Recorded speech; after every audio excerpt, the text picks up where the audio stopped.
hello students आजिर क्लासत आमी पढ़िम question number 11 को और 11 और क्वेश्चन खिनि गोटेइखिनि आमार कि एमसीकिউ और এই एमसीकिউ বিলাক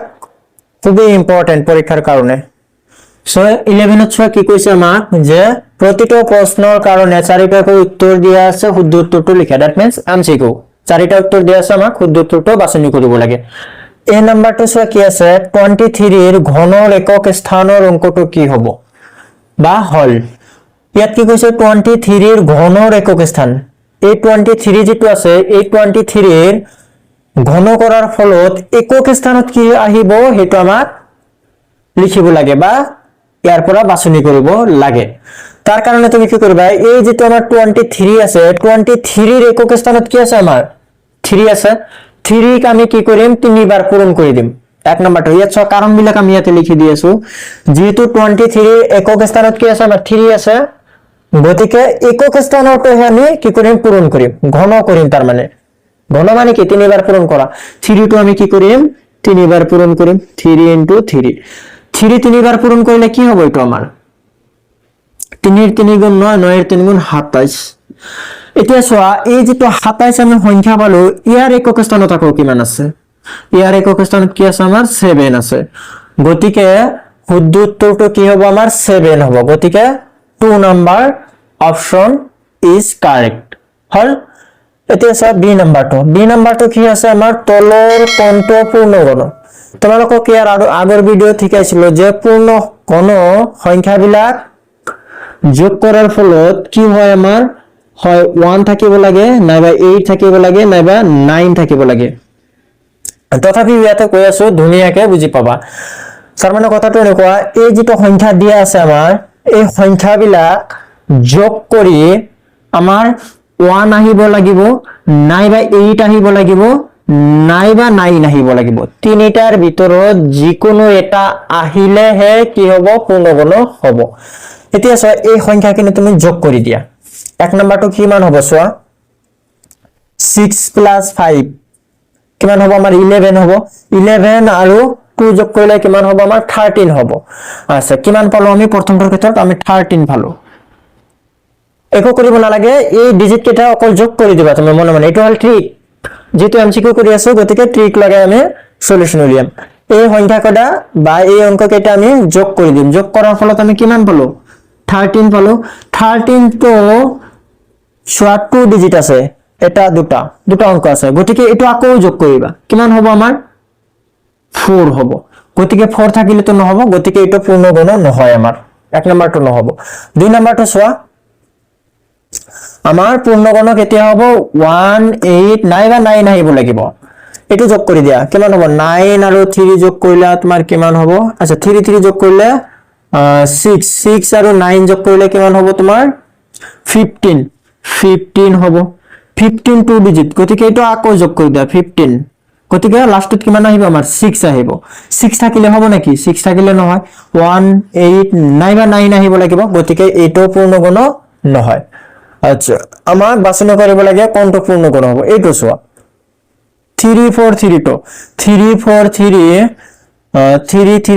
3 আৰু 4 কিমান হ'ব আমাৰ 7 আৰু 3 কিমান হ'ব আমাৰ 10 হ'ব 10 তো চোৱা 2 ডিজিট আছে গতিকে এটো আকৌ যোগ কৰা 1 ৰ লগত 0 যোগ কৰিলে কিমান হ'ব আমাৰ 1 হ'ব গতিকে 1 তো ইয়াতে আছে নে নাই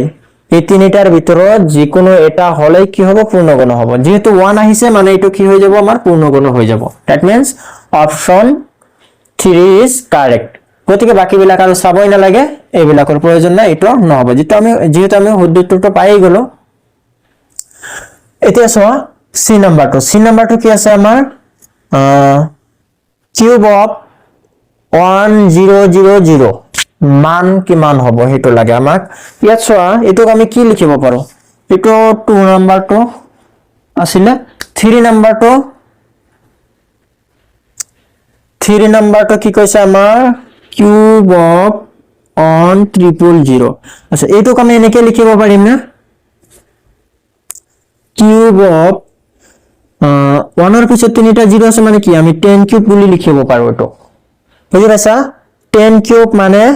আমাৰ 10 কিমানটা পূৰণ 3টা পূৰণ যদি আমি 10 তিনিবাৰ পূৰণ কৰো তেনেহলে এইটো আহি যাব গতিকে লাষ্টত একেবাৰে ইজি ভাবে মনত ৰাখিবা 0 থাকিলে কি কৰিবা 1 ৰ পিছত 0 থাকিলে যিমান কিটা 0 থাকিব হেইটোই পাৱাৰ হৈ যাব তিনিটা 0 আছিল পাৱাৰ 3 হৈ যাব হল এটা তোমালোকে নিশ্চয় জানা কি কৰিব লাগে এই ৰুটৰ বাহিৰত আহিলে সংখ্যাটো কি হৈ যাব অকল 10 আহি যাব এই কিউবটাৰো লিখিব না লাগে গতিকে আনসাৰটো কিমান ওলাব আমাৰ 10 ওলাব গতিকে 10 অপশন কোত আছে এটো 10 অপশন এইটো 3 নম্বৰ অপশন কাৰেক্ট হল ডি নাম্বাৰটো সোৱা কি কৈছে ডি নাম্বাৰটো কৈছে যদি m n ৰ ঘনমূল তেন্তে n ৰ মান হ'ব কি হ'ব এই পিনে 4 নম্বৰটো কৰি দিছো ইয়াত কিবাটা কোৱা আছে মানে যে m তো n ৰ ঘনমূল হয় তাৰ মানে n ৰ ঘনমূল আমাক দিয়া আছে কিমান দিয়া আছে আমাৰ m দিয়া আছে আচ্ছা n ৰ ঘনমূল দিয়া আছে কিমান দিয়া আছে m দিয়া আছে n ৰ ঘনমূল দিয়া আছে মানে কি ঘনমূল মানে কি এইটোৰ মানহে দিয়া আছে n ৰ মান মানে কি কিউব অফ n ৰ মান দিয়া আছে ঘনমূল মানে কি এইটো মানে তো ঘনমূল এইটো ঘনমূল চিহ্ন হলে নাই গতিকে এই কিউব অফ n ৰ মানটো কিমান দিয়া আছে আমাৰ m দিয়া আছে আচ্ছা আমাক নিৰ্ণয় কৰিব লাগে কি n ৰ মান লাগে আমাক ইয়াৰ পৰা n ৰ মানটো উলিয়াব লাগে ইয়াত সোৱা কি হ'ব এই ৰুটটো ইয়াৰ পৰা ক্যান্সেল কৰিব লাগিব তাৰ কাৰণে আমি কি কৰিম উভয় পক্ষক আমি কিউব কৰি দিম কিউব কৰিলে অটোমেটিক এই ৰুটটো গুছি যাব ঘনমূল চিহ্নটো গুছি যাব সো এটুক আমি এনেকে কিউব কৰি দিম একফালে কিউব কৰিলে নহব দুয়োফালে কিউব কৰিব লাগিব এতিয়া তুমি কি লিখিব পাৰা n root over চিহ্নটো উঠি গলে তোমাৰ এটো কিমান হ'ব 1/3 হ'ব এটো নিয়ম এই root চিহ্নটো উঠি গলে তোমাৰ 1/3 থাকিব আৰু ওপৰত কি আছিল আমাৰ 3 টো এটা আছিল এই পাৱাৰ গতিকে এটো কি হ'ব m কিউব হ'ব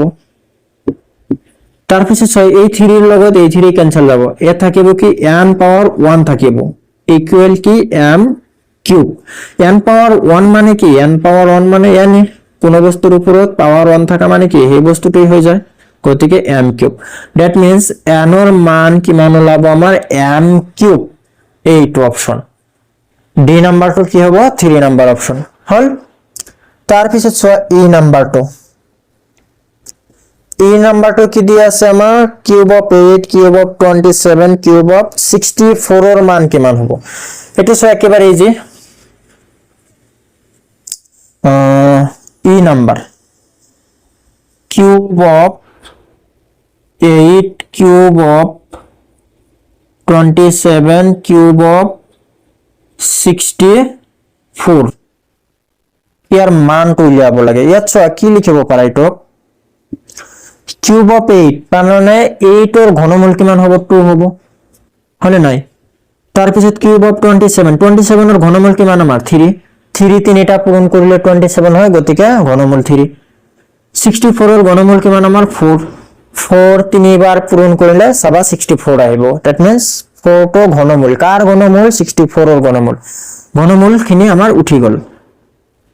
এটা গোটেইখিনি যোগ কৰি দিয়া কিমান হ'ব আমাৰ 5 আৰু 4 9 গতিকে অপশন 9 থকাটো কোনটো আছে 4 নম্বৰটো সো কোশ্চেন নাম্বাৰ 11 ৰ গোটেইখিনি আমাৰ এমসিকিউ